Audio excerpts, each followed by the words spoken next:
Sala pilot was banned from flying plane by owners after 2 previous violations. The pilot of the flight which crashed killing footballer Emiliano Sala had been banned from flying the plane by its owner months earlier after getting in trouble with the Civil Aviation Authority (CAA), an inquest has heard. The Argentina-born striker died alongside pilot David Ibbotson, 59, when the Piper Malibu aircraft crashed into the English Channel in January 2019. Mr. Sala, 28, was flying to Wales from France to join then Premier League club Cardiff City in a £15 million transfer from League One side Nantes. Dorset Coroner's Court heard that 6 months previously the owner of the aircraft had banned Mr. Ibbotson from flying the plane after receiving 2 notices of airspace infringements from the CAA. But he had continued to fly the plane without her knowledge, the inquest heard. Faye Keely's family purchased a Piper Malibu plane in August 2015 through their company Cool Flourish Limited.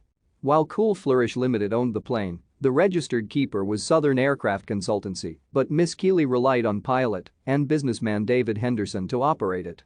Southern Aircraft Consultancy was not aware of Mr. Henderson's involvement and believed Miss Keely was the registered operator. She told the court it was Mr. Henderson, who was a friend of her late father, that dealt with the day-to-day management of the plane, including maintenance and hiring pilots. I was very clear with Mr. Henderson I had very little knowledge, and without his help and support we would not have been able to go ahead with the purchase, she said. She had received notification of 2 CAA infringements committed by Mr. Ibbotson in the summer of 2018 and as a result told Mr. Henderson not to use him again. In an email to Mr. Henderson, she wrote, "As this is now 2 incidents involving David Ibbotson both being picked the CAA, I think it would be best if he was not asked to pilot the Malibu again. I appreciate this limits the available pilots, but it does not give me much confidence in his care of the aircraft." She told the court, "I was clear that I didn't want him to fly the aircraft."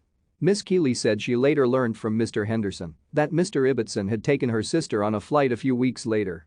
"I don't recall a conversation with Mr. Henderson regarding it, but I don't believe my position had changed," she said.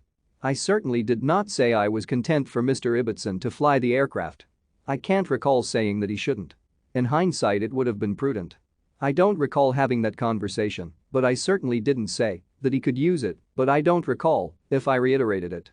Miss Keely said she had no knowledge of the outbound flight to Nantes arranged on January 19 and the return to Cardiff 2 days later, or who the pilot was. The inquest has previously heard Mr. Sala was overcome by toxic levels of carbon monoxide poisoning prior to dying from severe head and chest injuries consistent with a plane crash. The aircraft had left Nantes Airport at 7:15 p.m. on January 21 for the flight to Cardiff, but radar contact was lost at 8:15 p.m. near Guernsey. The aircraft was located on the seabed on February 3, and Mr. Sala's body was found in the wreckage 3 days later. The inquest, which is taking place at the town hall in Bournemouth, is due to last around a month.